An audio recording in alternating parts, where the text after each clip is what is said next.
সম্প্রতি ভারত ও পাকিস্তানের মধ্যকার সামরিক উত্তেজনা কিছুটা প্রশমিত হলেও দক্ষিণ এশিয়ার দুই পরাশক্তি দেশ দুটি বিশ্বের প্রথম ড্রোন যুদ্ধের সূচনা করে। ফলে পারমাণবিক অস্ত্রে সজ্জিত প্রতিবেশী ভারত ও পাকিস্তানের মধ্যে চলমান উত্তেজনা এক নতুন মাত্রা নেয়, যেখানে উভয় পক্ষই ড্রোন ও মনুষ্যবিহীন অস্ত্র ব্যবহারে জড়িয়ে পড়ে।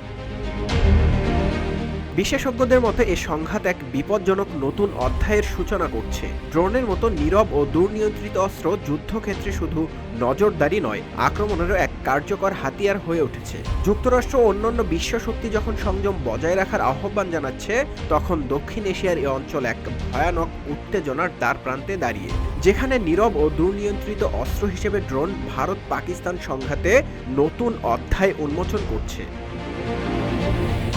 ভারত অভিযোগ করেছে পাকিস্তান তাদের ভূখণ্ড ও ভারত শাসিত কাশ্মীরে RICL TMX যুগের পর যুগ স্থাপনা থাকে মজবুত ড্রোন ও ক্ষেপণাস্ত্র হামলা চালিয়েছে। তবে পাকিস্তান এ অভিযোগ অস্বীকার করে দাবি করেছে তারা গত কয়েক ঘন্টায় অন্তত 25টি ভারতীয় ড্রোন ভূপাতিত করেছে, যেগুলো ইসরায়েলের তৈরি হার্প ড্রোন।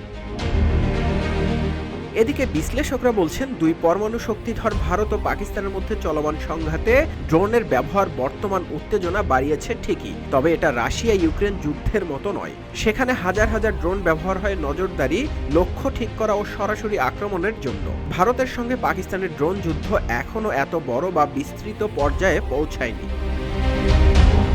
তবে ভারত পাকিস্তান সংঘাত এমন এক ড্রোন যুগে প্রবেশ করেছে, যেখানে এ অদৃশ্য চোখ ও মনুষ্যবিহীন নির্ভুলতা উত্তেজনা বাড়াতে বা কমাতে পারে। তাই দক্ষিণ এশিয়ার যে দেশ ড্রোন প্রযুক্তি ও কৌশলে এগিয়ে থাকবে, এ অঞ্চলের প্রতিদ্বন্দ্বিতাপূর্ণ আকাশে তারাই আধিপত্য প্রতিষ্ঠা করতে পারবে। কারণ ড্রোন শুধু দেখতে নয়, আক্রমণ করতেও যুদ্ধের মোড় পাল্টে দিতে সক্ষম। প্রযুক্তিগত দিক থেকে ভারত নির্ভর করছে ইসরায়েলের তৈরি নজরদারি ও আক্রমণাত্মক ড্রোনের উপর, যার মধ্যে রয়েছে হিরন, সার্চার ও হার্প। যদিও অনেকে মনে করেন ভারতের ড্রোন সংখ্যা এখনও সীমিত, কিন্তু সম্প্রতি $400 কোটি এক চুক্তির মাধ্যমে ভারত যুক্তরাষ্ট্রের কাছ থেকে 31টি MQ-9B প্রিডেটর ড্রোন কিনছে।